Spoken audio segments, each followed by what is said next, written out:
When there's no more hope is left in me, I can see what comes my way, and I'm always lost.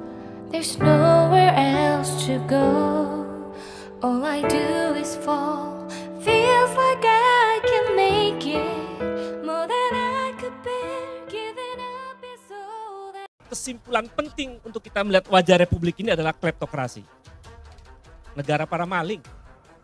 Nah, di saat yang sama yang extraordinary crime itu merajalela itu. Hoplah, marilah kita jaga jiwa kompetisi itu agar kita selalu waspada. Ini persoalan serius. Praktek korupsi ini persoalan yang sangat serius. Karena ini dampaknya kemana-mana. Maka kemudian saya menulis satu artikel sebetulnya di media mainstream yang mungkin Anda juga paham betul media ini sangat punya kredibilitas. Saya nulis. Pada beberapa hari lalu Muldoko mengklaim radikalisme akan meningkat menjelang pemilu 2024 seiring dengan maraknya politik identitas. Merespon pernyataan tersebut, pengamat politik yang juga dosen Universitas Negeri Jakarta atau UNJ, Ubedillah Badrun, menantang Kepala Staf Presiden Muldoko untuk debat terbuka mengenai isu politik identitas dan radikalisme. Pria yang akrab disapa Ubed itu menilai, Muldoko tidak memahami konteks dari politik identitas maupun radikalisme. Ubed juga menanyakan politik identitas dan radikalisme yang dimaksud oleh mantan Panglima TNI era Presiden Susilo Bambang Yudhoyono itu. Coba apa contohnya radikalisme? Dan mana, kata dia. Ubed menambahkan, keabsahan dari narasi yang dibangun Muldoko itu tidak memiliki ada empirik. Dia menjelaskan, politik identitas itu dalam terminologi adalah sebuah multitafsir. Apa setiap orang gak boleh punya identitas dalam politik? Kita bisa berdiskusi soal itu. Debat terbuka boleh, diskusi terbuka boleh. Saya tantang Pak Muldoko, kalau dia prediksi begitu, itu memperburuk suasana, tandas dia. Ada benarnya kalau saya mengatakan bahwa negara ini kehilangan etika dalam mengelola bernegara. Dan parahnya di tengah situasi itu juga kemudian harmoni sosial kita rusak oleh buzzer RP yang juga nyerang Bang Pige, Bang Antoni. Ya. Kohesivitas sosial kita juga rusak hanya pada rezim ini. Jadi saya kira terlalu sempurna untuk mengatakan bahwa rezim ini bermasalah. Saya terlibat di dalam proses tahun 98 dengan satu diskursus yang mendalam soal demokrasi, soal korupsi, soal hak asasi manusia. Dan itu semuanya adalah basis teoritik dan berbasis pada riset. Jadi data-data itu yang sebetulnya kemudian menggerakkan kita untuk melakukan perubahan. Pertanyaannya adalah, harapan kaum cendekiawan pada era tahun 98, kaum terpelajar mahasiswa, itu ingin wajah Republik ini terbebas dari korupsi, kolusi, dan nepotisme. Bukan hanya korupsi ya, tapi korupsi, kolusi, dan nepotisme.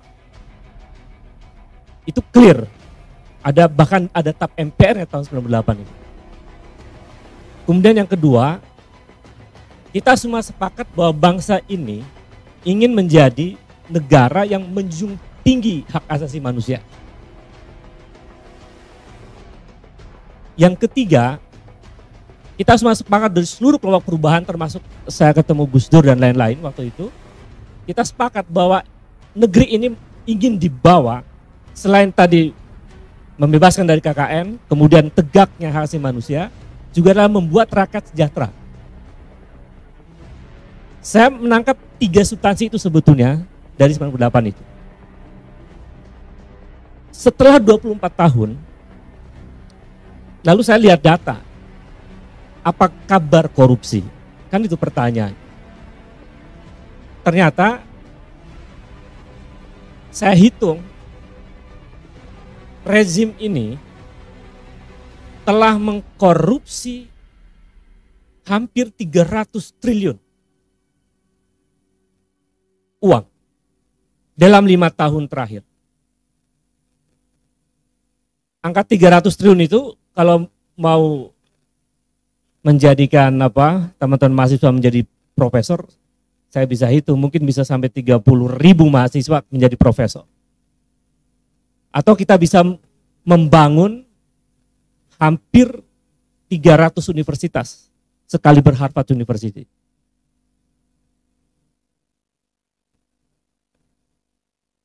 Ratusan triliun yang dikorupsi. Padahal ketika dilantik berteriak, saya akan memimpin langsung pemberantasan korupsi. Kan itu teriakannya. Tapi apa yang kemudian terjadi? Korupsi ratusan triliun.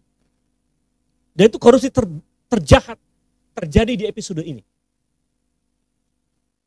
Kenapa korupsi terjahat terjadi? Karena yang dikorupsi bukan hanya uang biasa, tapi uang hasil minjam, yang uang itu akan dibagikan untuk orang-orang miskin di tengah ancaman kematian, dan di tengah PHK, dan di tengah rakyat susah cari uang.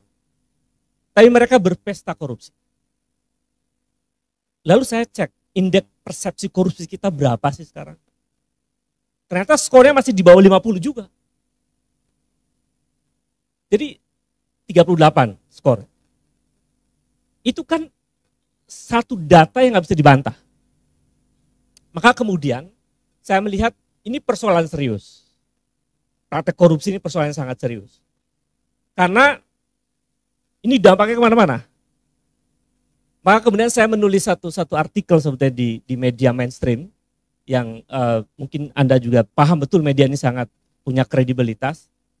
Saya nulis,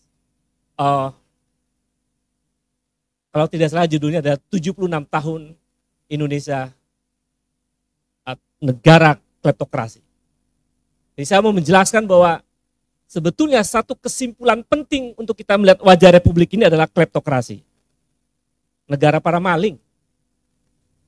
Dan itu nanti ada signifikansi dengan perspektifnya Yoshihara Kunio tentang Erza kapitalisme misalnya. Kemudian juga perspektif lain terkait dengan misalnya apa yang disebut dengan politik kartel misalnya. Atau kita melihat perspektifnya siapa? Jack Bologne soal korupsi yang dia sebut dalam teorinya gun teori itu. Bahwa faktor-faktor penyebab korupsi itu adalah salah satu yang paling utama adalah greed, kerakusan rezim. Dan ini terjadi. Dan menariknya, yang menyatakan bahwa negeri ini adalah negara para koruptor, itu bukan saya. Tapi Presiden Republik Indonesia. Ini dicatat, harus dicatat. Presiden mengatakan bahwa korupsi sekarang sudah memasuki episode sangat berbahaya yang dia sebut sebagai extraordinary crime. Cek semua. Presiden mengatakan korupsi di Indonesia sudah masuk kategori extraordinary crime. Kejahatan luar biasa. Yang mengatakan Presiden. Lalu kemudian kita melihat apakah Presiden dengan seluruh keluarganya mampu menampilkan performa yang anti pada KKN itu. Faktanya tidak. Lalu saya cari data, sebetulnya ada enggak ya data yang berhubungan dengan kekuasaan yang mengarah pada perilaku KKN. Saya baca beberapa berita, lalu saya temukan beberapa data yang menarik di situ.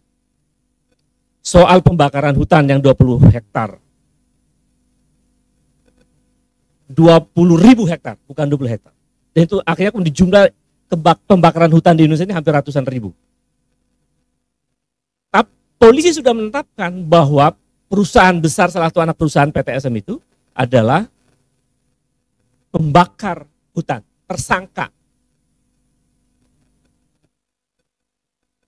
Proses penjahatnya ini sampai sekarang nggak diapa-apain.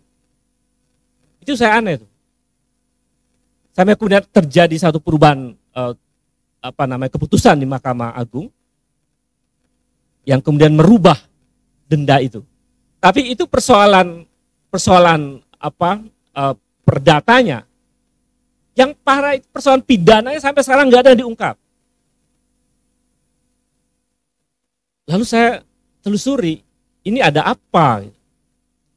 Jadi kalau ada orang mengatakan bahwa itu kan kasus di ranah hukum, bukan ranahnya presiden, itu salah pandangan itu. Karena ada ranah lain yang tidak bekerja di situ. Persoalan pidana dalam penanggulangan pembakar hutan itu. Kemudian di saat perusahaan besar ini bermasalah, ternyata anak dari managing director dari perusahaan ini kerjasama dengan anak presiden. Ini soal etik politik. Dan kerjasamanya itu juga menyangkut, ternyata kita temukan ada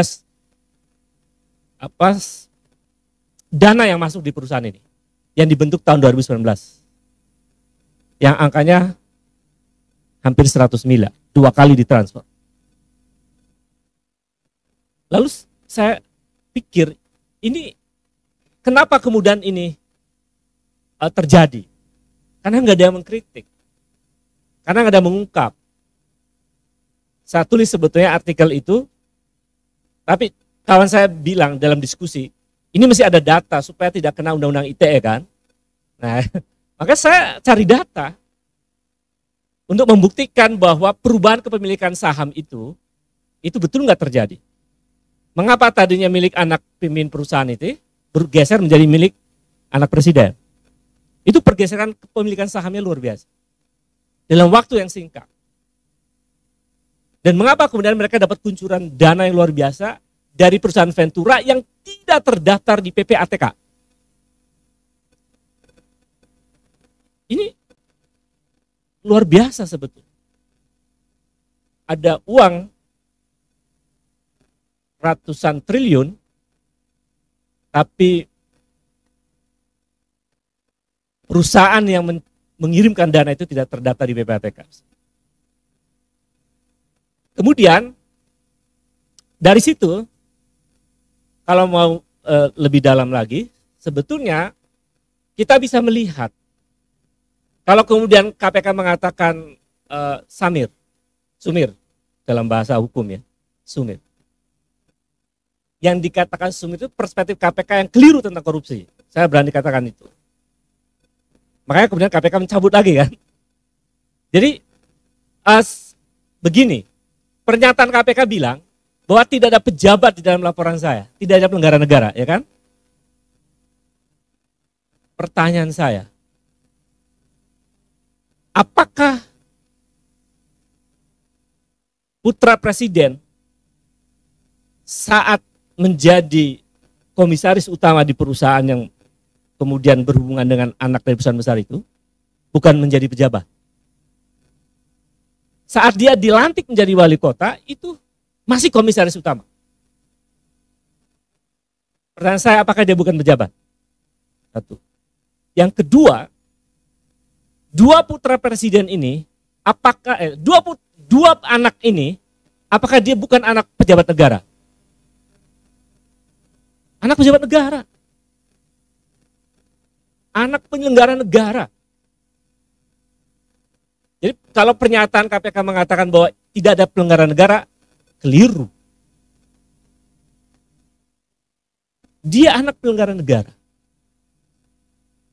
yang terikat oleh sumpah jabatan sebagai presiden untuk tidak melakukan KKN.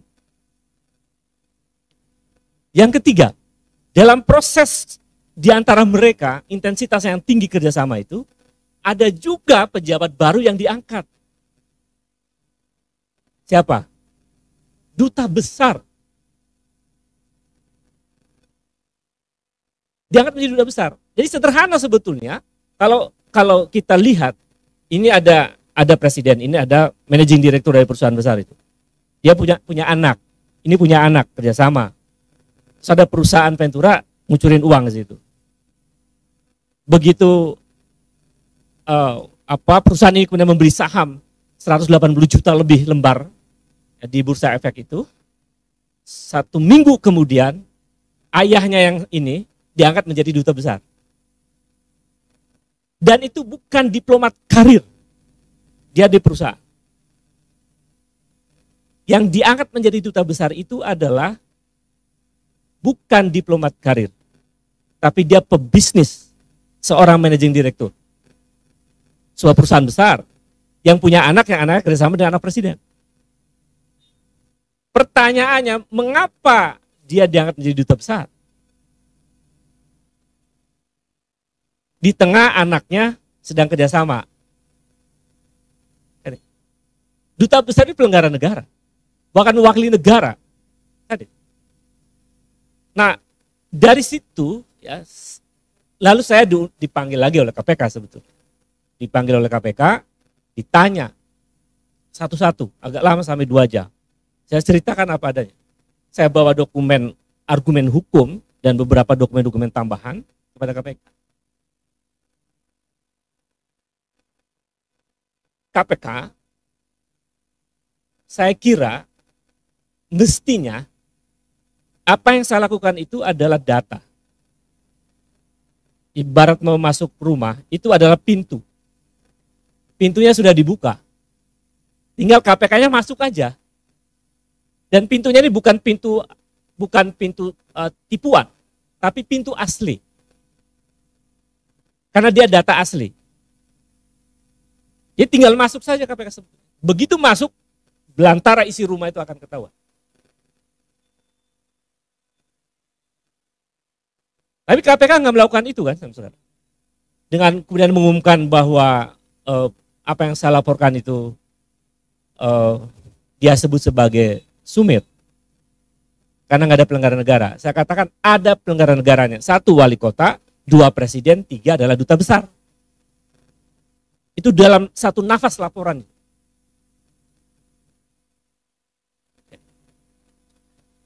Kemudian hari ini orang banyak bertanya, ya kan? Bagaimana itu? Bertanyanya mesti nggak ke saya, bertanya ke KPK. Lalu KPK minta data empirik, misalnya, ini tafsir saya dari pernyataan KPK, tafsir ya, tafsirkan berhak setiap orang menafsirkan. KPK seolah-olah minta mana bukti pembelian saham, transaksi transfernya, kan seolah begitu kan nanya kan? Ada nggak, betul nggak data transfer uang, pencucian uang itu? Karena yang saya laporkan bukan hanya korupsi, dugaan korupsi, tapi juga adalah pencucian uang, kejahatan pencucian uang. Pertanyaannya, siapa yang punya otoritas untuk mengecek transfer seseorang? Saya nggak punya otoritas. Jadikan dulu saya komisioner, baru saya bisa punya otoritas, ya kan? Atau PPATK, baru saya punya otoritas membuka itu. Tapi bahwa ada pergeseran pemilikan saham, itu terjadi, dan itu ada faktanya. Jadi kalau ada pergeseran saham dalam waktu yang singkat, itu ada faktanya. Nah, KPK yang punya otoritas, PPATK punya otoritas, kan KPK bisa saja meminta kepada PPATK kan untuk melanjutkan itu. Pertanyaannya KPK enggak melakukan itu. Pertanyaan berikutnya, mengapa KPK enggak berani? Kan itu pertanyaannya. KPK enggak berani karena undang-undang KPK sudah direvisi. Sudah direvisi. Yang membuat teman-teman mahasiswa demonstrasi 2019 dengan tagar reformasi di korupsi. Jadi mahasiswa itu hebat, itu benar. Energinya luar biasa. Dan sekarang terbukti bahwa apa yang dikhawatirkan mahasiswa tahun 2019 itu benar sekarang. Apa buktinya? Penyidik disingkirkan dari KPK banyak. Kemudian banyak kasus yang sangat sensitif tidak dituntaskan. Bahkan menghilang orangnya. Karena dalam struktur KPK, KPK tidak lagi menjadi lembaga penegak hukum yang independen. Sejak revisi Undang-Undang KPK 2019, KPK itu sudah menjadi bagian dari eksekutif. Jadi ini sudah rusak secara sistemik. Wilayah yudikatif sudah menjadi bagian dari eksekutif. Jadi mengapa banyak yang terjadi seperti sekarang? Salah satunya karena ada satu perubahan secara sistemik yang dilakukan oleh rezim untuk melemahkan KPK.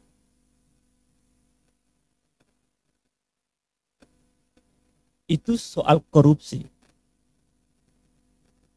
Jadi secara kegelisahan saya muncul karena saya kecewa, saya sedih, dan sebagai dosen saya ngajar di kelas pandangan-pandangan sosiologi korupsi, mereka bilang, apaan Pak? Kita bicara soal idealisme anti korupsi, tapi di luar sana koruptor merajalela. Bahkan parahnya republik ini, negara Anda, negara kita, orang setelah korupsi boleh lagi menjadi calon legislatif. Ini negara apa? Teman-teman nggak marah? Ini saya wajib marah loh secara intelektual. Ini nggak punya etika republik ini. Nggak ada etikanya, nggak ada satu dasar logik etika tentang republik ini yang dibangun oleh Soekarno dan Hatta dan kawan-kawan, Sahri dan seterusnya. Kiai Hasyim Asy'ari nangis kalau ngeliat ini. Negara ini dibangun dengan etika. Korupsi lalu dibiarkan. Dan di saat korupsi yang merajalela, rakyat menderita. Jika akar persoalan proses buruknya negara ini, di antaranya karena korupsi, lalu kita bertanya, mengapa mereka korupsi? Jack Bologne mengatakan, faktor utamanya adalah kerakusan. Pertanyaan berikutnya, mengapa elit politik kita rakus? Sehingga melahirkan politik rente itu, politik kartel. Yang mereka koalisi bersama-sama untuk ngambilin uang APBN kan. Kita harus berani katakan itu, karena sudahlah ngaku saja, ini persoalan serius yang kita harus benahi bersama. Nah mengapa? Karena mahalnya politik kita. Politik kita sangat mahal. Yogi ini ya nggak bakal jadi presiden ini, nggak bakal jadi menteri. Gimana jadi presiden Gi? Punya 10 triliun nih. Untuk jadi calon presiden supaya bisa itu 10 triliun. Saya udah ngitung. Bisa beli semua media dan media sosial semua. 10 triliun. Pertanyaan punya uang dari mana Yogi? Nah disitulah oligarki masuk. Itu yang sekarang terjadi. Jadi kalau Fedi Haris menyebutnya sebagai predatory oligark. Oligarki predator yang sekarang sedang berkuasa di Republik ini. Itu juga menjadi sumber dari kerakusan elit untuk melakukan korupsi. Jadi kalau mahasiswa mengatakan oligarki musuh rakyat, itu ada benar. Itu benar juga. Ya kan? Perlu saya lihat secara objektif bahwa mahasiswa menemukan analisis ke sana itu benar. Karena oligarki kita ya seperti itu. Apa buktinya? Undang-undang Omnibus Law. Prosesnya coba lihat. Ratusan ribu rakyat, buruh, mahasiswa demonstrasi sampai berdarah-darah, anak-anak SMA, SMK juga turun dan semuanya ditembakin. Tahun 2019 soal reformasi di korupsi, 2 mahasiswa mati, meninggal, tembak. Undang-undang Omnibus Law itu ditolak rakyat.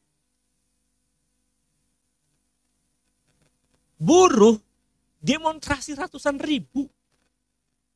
Dan berbulan-bulan. Tapi mereka nggak dengar. Pertanyaannya, mengapa mereka memutuskan undang-undang Omnibus Law itu jadi? Karena tadi mereka tidak berpihak pada rakyat banyak, tapi berpihak pada kepentingan oligarki. Apa buktinya gerakan mahasiswa itu benar tahun 2020? Tahun 2019 sudah terbukti ya. Revisi Undang-Undang KPK ditolak mahasiswa, ternyata terbukti KPK menjadi lemah. Yang kedua tahun 2020 mahasiswa dan buruh dan rakyat demonstrasi menolak Omnibus Law. Dan terbukti bahwa undang-undang Omnibus Law itu inkonstitusional.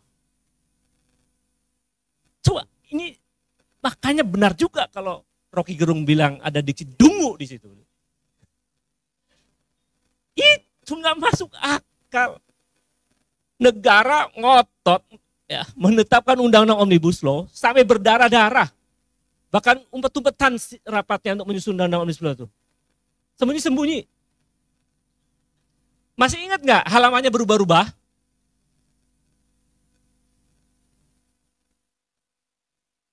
Lalu diajukan judicial review, terbukti bahwa undang-undang itu inkonstitusional. Ini negara apa? Kira-kira begitu. Jadi mau bukti apa lagi?